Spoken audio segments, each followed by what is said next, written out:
YouTube, what up? So we here, man, back at the port again. Another go around at the port, man. The port ain't for everybody. If you think you need patience running the road, running OTR or regional with a dry box or a reefer, and try running the port. You need a lot more patience running the port.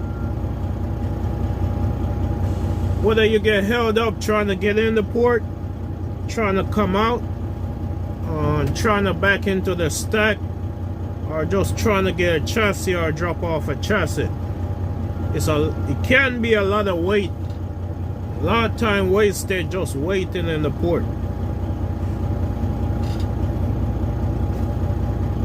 The good thing about it, man, a lot of the port loads don't pay by the miles.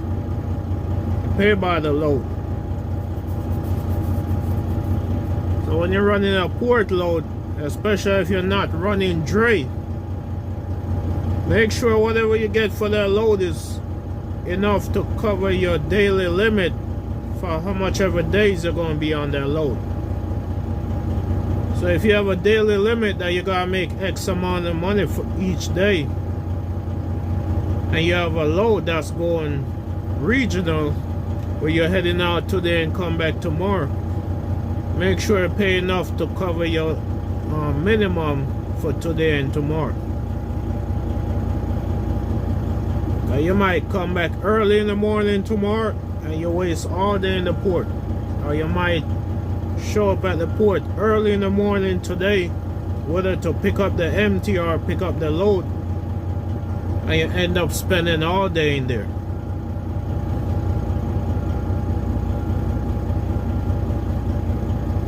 But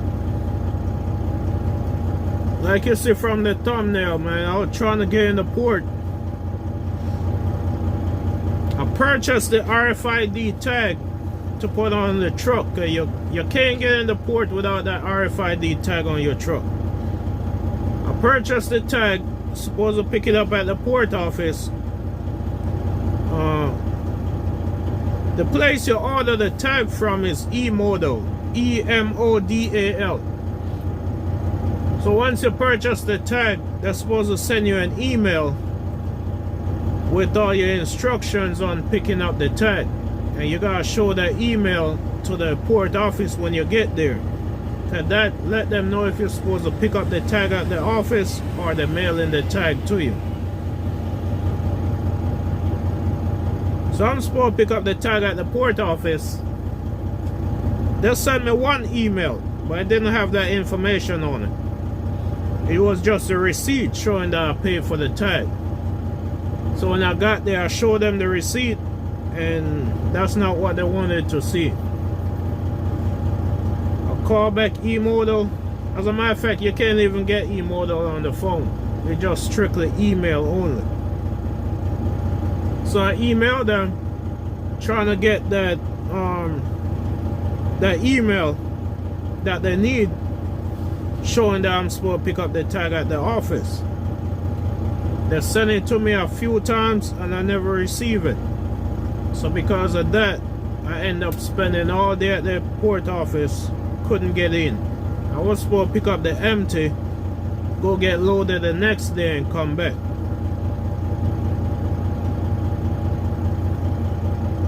After emailing back and forth, and for some reason, they're saying they send the email, the system automatically generate the email, but it wouldn't come. So I end up having to go back and forth with them until about 9 o'clock that night, until they finally just get a screenshot of what they're seeing on the computer, and they email me that so I could get the tag the next day. So that's some of the stuff you might run into going into the port. Make sure you have the RFID tag before the day you're supposed to go in there and pick up an empty or pick up a load, or whichever day you're trying to get in there. make sure you have everything to go in there before that day. Because you don't want to get there on that day and you can't get in. And you have a time sensitive load that you gotta run. In my situation, the load had some cutoff time on it. I had about 4 days until the cutoff, which is when the load have to be back in the port. So I had some time to play around with. But I end up losing a whole day not doing anything because I couldn't get in the port. So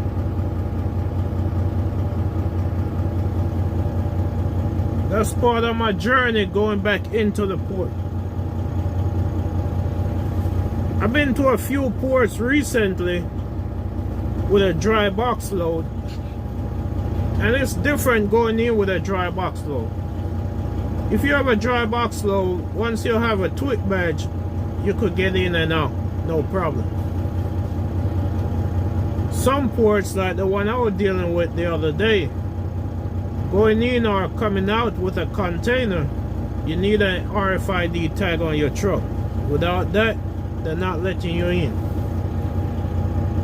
So my other option would be to find somebody with a truck that already have an RFID tag on it and have them go in and pick up that container for me. And because I have some time to play with, I just sit it out that day, get it all sorted out.